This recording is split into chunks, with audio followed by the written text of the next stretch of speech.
Bonjour à toi et bienvenue sur Simple Logique Explicable. Moi, c'est Martin Rémy. Et pour la notion d'aujourd'hui, nous allons nous intéresser particulièrement à un exercice qui va toujours nous permettre d'appliquer le théorème de Gauss, vu en électrostatique, bien sûr. Alors, l'exercice, le voici. Considérant une sphère creuse de rayon intérieur R1 et extérieur R2, chargée avec une densité volumique de charge ρ0 qui est supérieure à 0. Le but ici sera, pour cette vidéo, de déterminer en tout point de l'espace le champ électrostatique.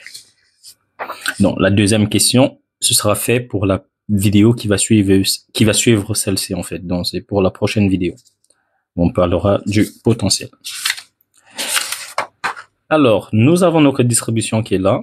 Une sphère creuse, ça veut dire que c'est la grande sphère de rayon grand R2 qui est creusée à l'intérieur.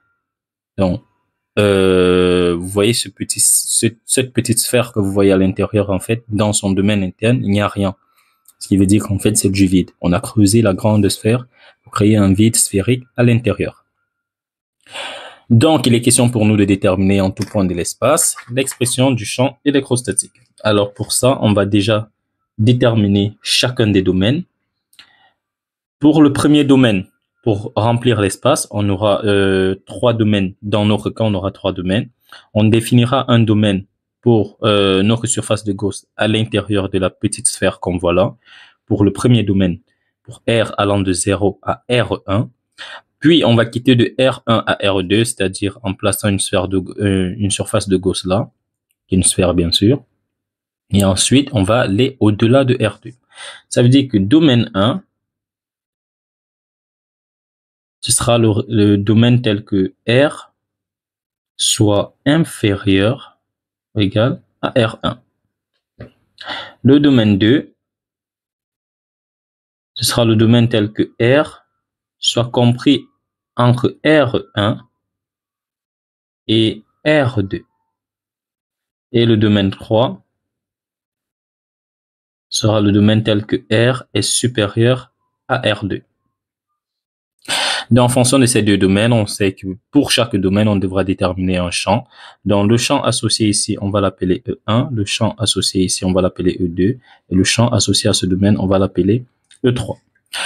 Sachant que nous devons appliquer le théorème de Gauss, il est nécessaire de le rappeler. Le théorème de Gauss nous dit que le flux du champ électrostatique à travers toute surface fermée est égal à la charge intérieur contenu dans le volume délimité par cette surface divisé par epsilon 0. Et on a vu que dans le cas sphérique, la distribution sphérique, on a E de R parce que le champ généré par une distribution sphérique est radial et ne dépend que de R. Donc on a E de R fois la surface de Gauss. Je vais écrire surface de Gauss qui est simplement égale à Q intérieur sur epsilon 0. Et dans notre cas sphérique, la surface de Gauss n'est rien d'autre que la surface d'une sphère de rayon petit r, c'est-à-dire E de R fois 4 pi petit r carré sera simplement égal à Q intérieur sur epsilon 0. Voilà ce que nous allons appliquer pour chaque domaine. Domaine 1, qu'est-ce que nous avons? On a déjà notre, si j'essaye de représenter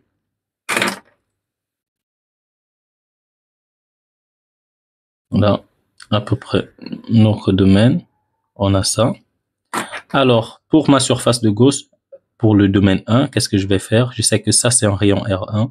Je vais venir décrire une sphère à l'intérieur de cette petite sphère qui aura pour rayon petit r toujours, tel que petit r soit inférieur à R1.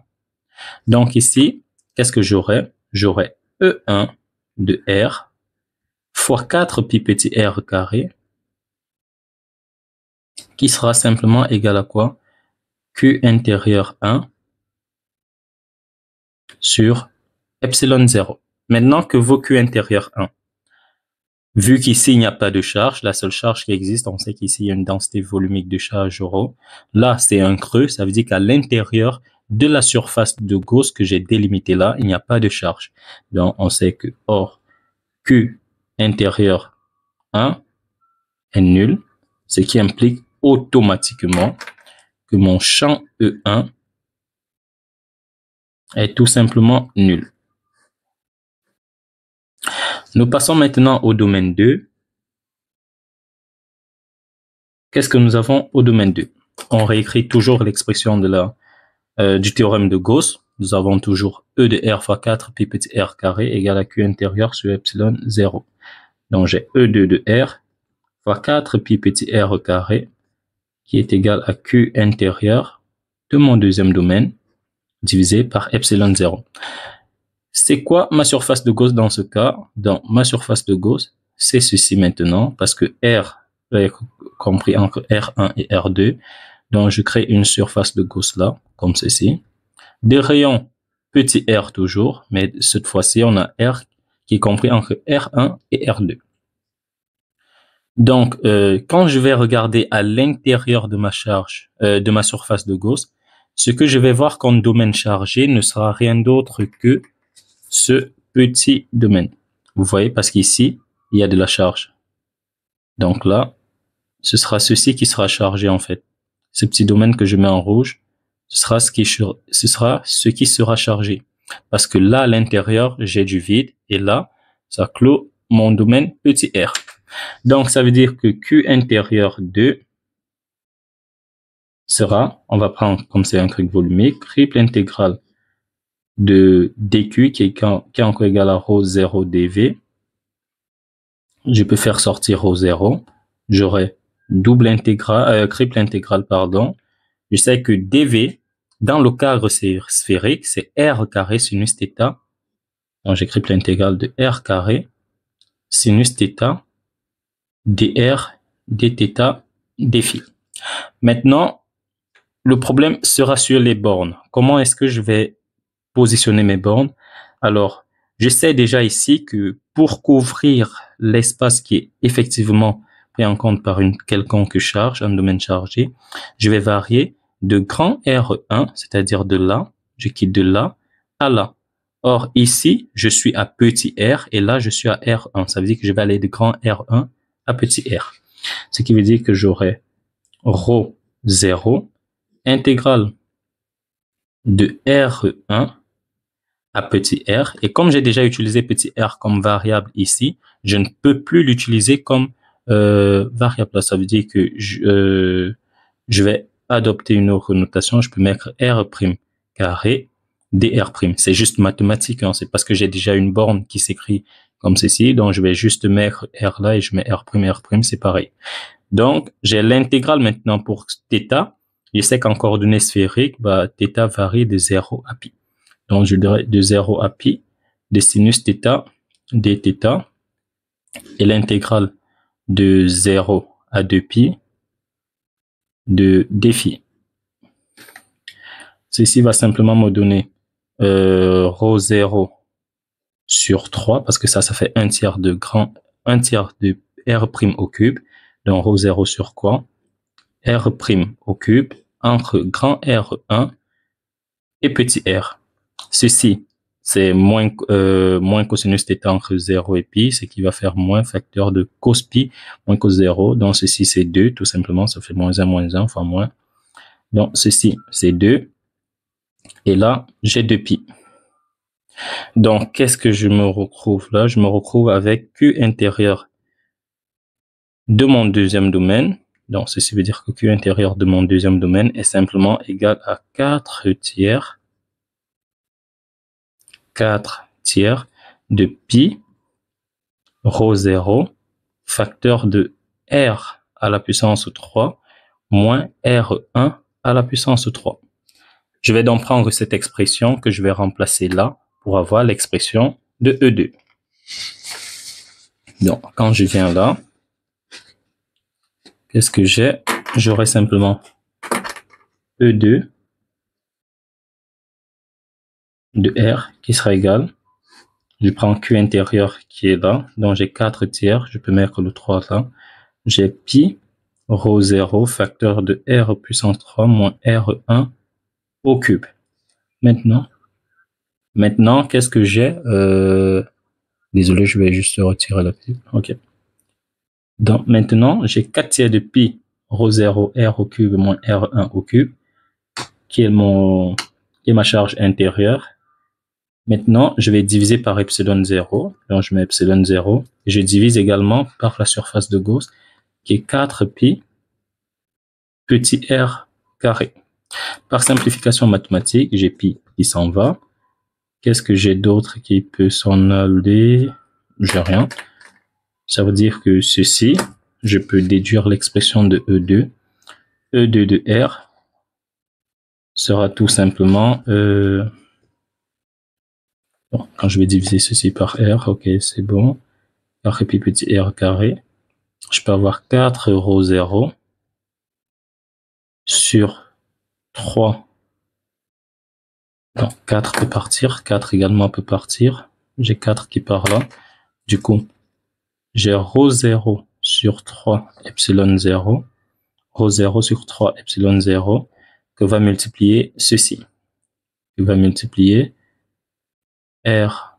Bon, je peux mettre comme ça, R au cube moins grand R1 au cube que va diviser R au carré. Donc ceci peut être mon expression de E2 de R, tout simplement. Je peux encore réduire ça pour avoir du rho 0 sur 3 epsilon 0 que va multiplier R moins R1 au cube sur R carré. Donc maintenant, je vais attaquer mon troisième domaine, domaine 3, tel que R soit supérieur à R2. Maintenant, dans ce domaine, j'aurai toujours E3 de R que va multiplier ma surface de Gauss. Ma surface de Gauss, c'est quoi? C'est 4 pi petit r carré, qui sera simplement égal à Q intérieur 3 sur epsilon 0. Maintenant, qu'est-ce que j'ai là? Q intérieur 3, ce sera exactement comme ceci.